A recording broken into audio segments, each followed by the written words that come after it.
Hey, what's going on, LEGO fans? This is Blockabilly, and today I've got another 90s vintage LEGO unboxing for you. I'm really excited to get this open because this is a set I've wanted since I was a kid.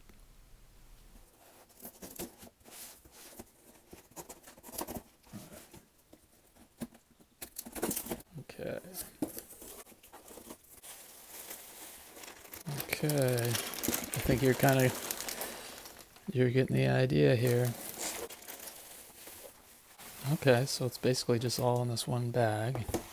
Let's open this up. See what we got. So as you can see, this is set number 6396, the International Jetport. It came out in 1990 and it has about 463 parts plus the minifigures and their accessories.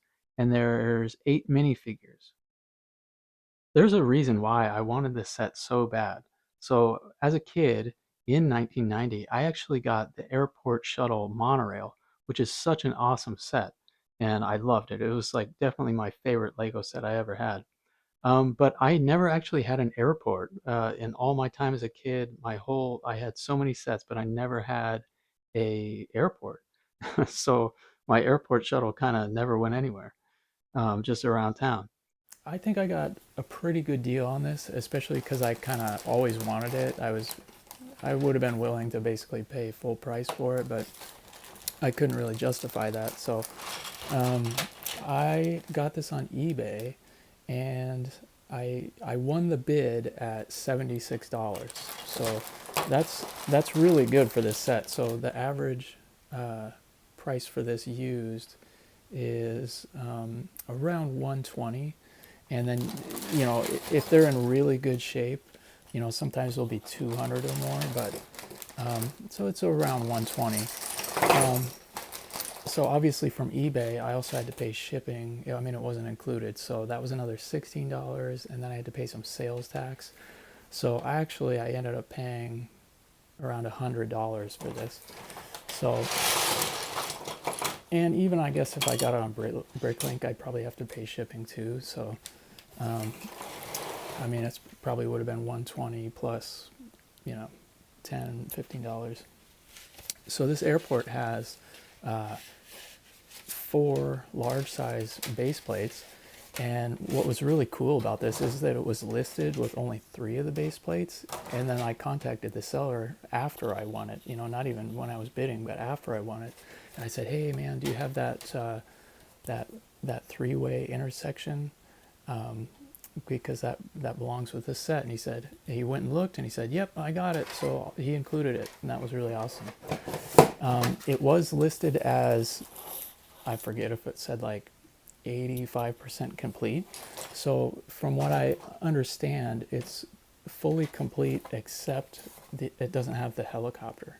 But everything else looked like it was here, like the whole plane, all the building and the glass and all the minifigures. When this came out in 1990, it was $69.75. And that doesn't sound like very much, because when I read that on Brick Economy, I thought, man, why did I never get that if it was only $69, $70? I could have bought that with my allowance or something. But in today's money with inflation, that would have been about 160. So that probably would have been kind of a lot for me at the time. I was a little younger then. So there should be 8 minifigures here. So let's see what we got. 1, 2, 3, 4, 5, 6. Unless I, oh, 7. There she is in the pictures. So yeah, that's cool. He's got all the minifigures. And out of all of them, if I'm not mistaken, I'll look again, but I think she's the most valuable one for some reason. So I decided to just start putting this thing together because some of it was together already. And it's just kind of a quick and fun way to see if I have all the parts, especially all of the critical parts, I think, like the flags and all the stickers are here. That's really cool. And the really critical plane pieces. But now that I've put it together, I do see that I am missing quite a number of pieces. So like I've already said, all the helicopter pieces are missing, but I do have the helicopter pilot. I'm missing a palm tree and 2 flowers. I'm missing 2 black suitcases. Now, one thing I do care about that kind of bugs me is these gray pieces. So if you can see here, this middle piece, that's an old light gray piece. But these two and these three bricks are all newer light bluish gray. And it's the same on both sides. So, you know, given the price I paid for this, I'm not like upset with the guy that sold it or anything. He was just trying to fill in missing pieces. But it's, you know, of course, just because I'm a nut about getting it original, I'm going to want to replace those. So you can see, luckily, the bricks with the stickers on it, those are original light gray. It's just like some of these fill-in pieces. And instead of the 1x2 here, it's actually supposed to be a 2x4 brick going between the two pillars. And let's see, on the airplane, I'm missing one window pane. And then I already had noticed the orange slope right there, you know, that's supposed to be light gray. And then I just noticed a few minutes ago that this 2x8 plate is light bluish gray instead of the original light gray. So I'll probably want to replace that too. And then I just noticed too that it was missing a 1x2 piece here in behind the pilot. It's the 1x2 with the little wall, like these pieces. I forget what you call those. Other than that, the plane's all good. Oh, another little color discrepancy. This is, instead of black, that's supposed to be light gray. Am I really going to bother to change that? I don't know. I'm being kind of crazy. And the policeman's missing his hat. He's actually, instead of a white hat, he's actually got the black hat like the pilot. But I'm missing, so I do have all the runway pieces, but I'm missing some of the green plates that hold the runway together. But I think I can scrounge those up in my collection too. And the guy didn't clean it before he sold it. Again, no big deal because I got a really good price on it. But now I'm definitely going to want to take this all apart and clean the plate, clean the bricks and everything. So it's all pretty dusty and dirty. So I think now I'm going to get it apart and clean it. I don't normally like washing my Lego in soap and water because I just hate waiting for it to dry. But I think I came up with a pretty clever idea for speeding it up. I used our food dehydrator. It worked pretty well. The Lego dried in no time at all, really. But be careful, most dehydrators get at least 140 degrees, if not more. And if you look at the Lego website, it says you shouldn't let Lego get over 104 degrees. So keep a really close eye on it. Don't leave it in very long, and I definitely wouldn't put any stickered Lego in. So check these out. I think they turned out really well. As good as new. It's finally time to start building this thing. So I start by building the luggage car. It's definitely the smallest, easiest part, so a good place to start. There's nothing really special to say about this. It's pretty basic. It is really cool that the two little suitcases fit perfectly in the back though.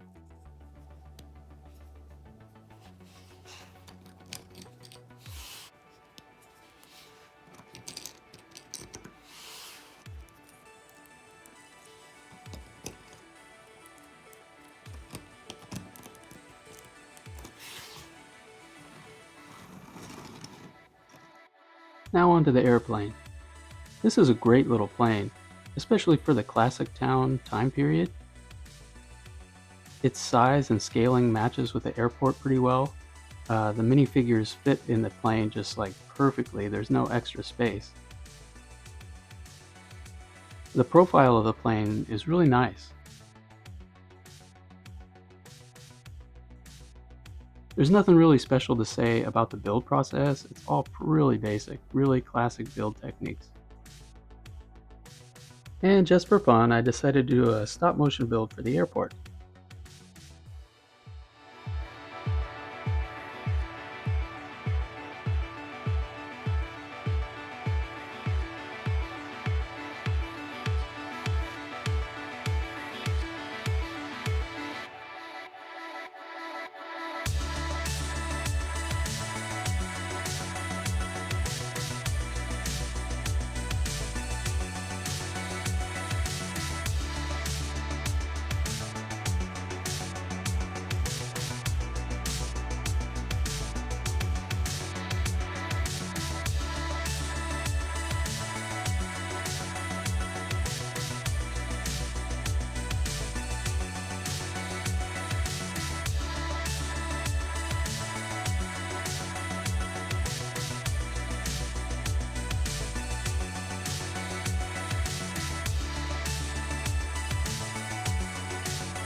I'm missing a number of the 1x1 round dots, and I'm trying to pick through my collection to just fill in the blanks.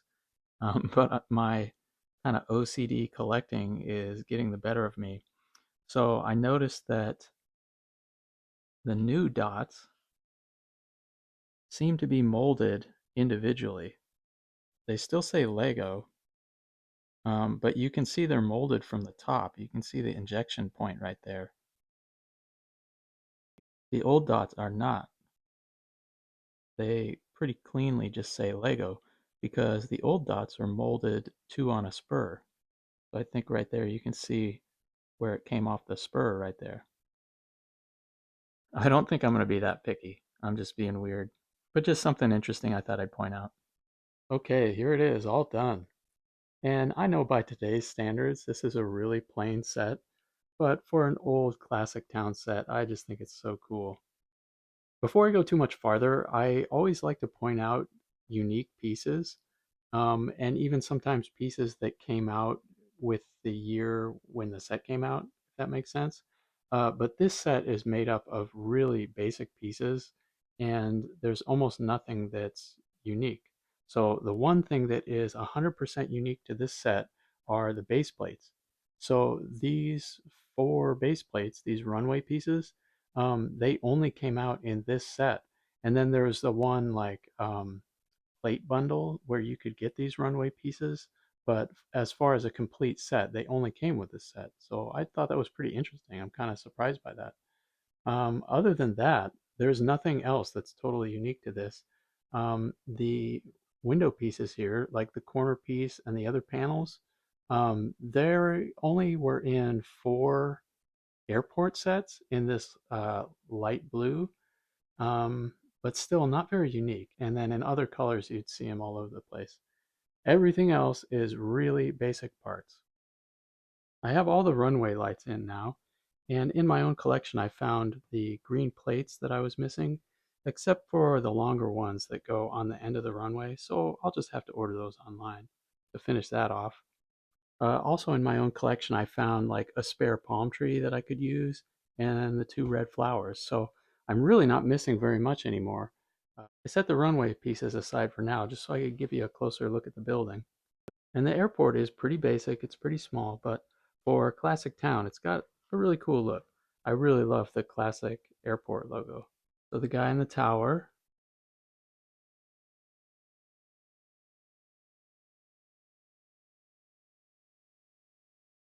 two chairs up there on the roof, and then down below. So you've got the little luggage conveyor there, and I'm not sure if this is supposed to be a scale, but it's got the clock on it, the security checkpoint, one more little chair,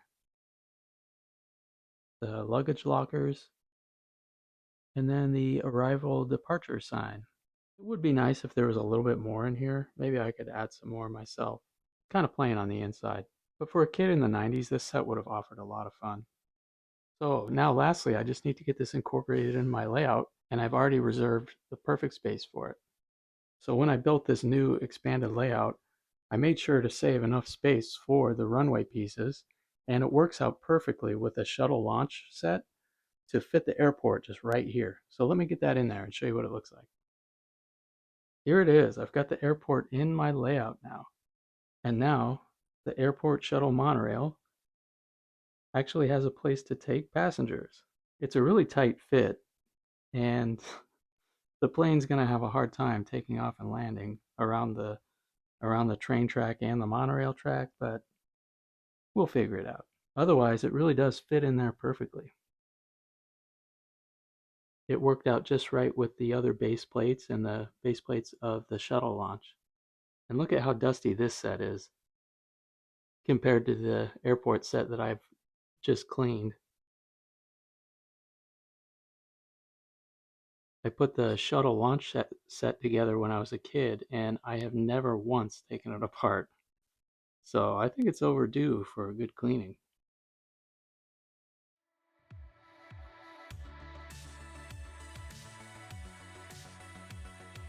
And here it is from this other side.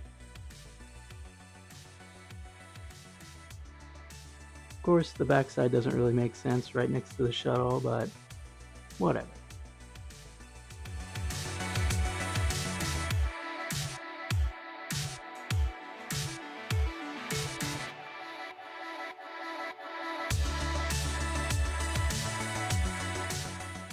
That's it for this video. Thanks for watching. Please like the video, leave a comment, and subscribe to my channel for more.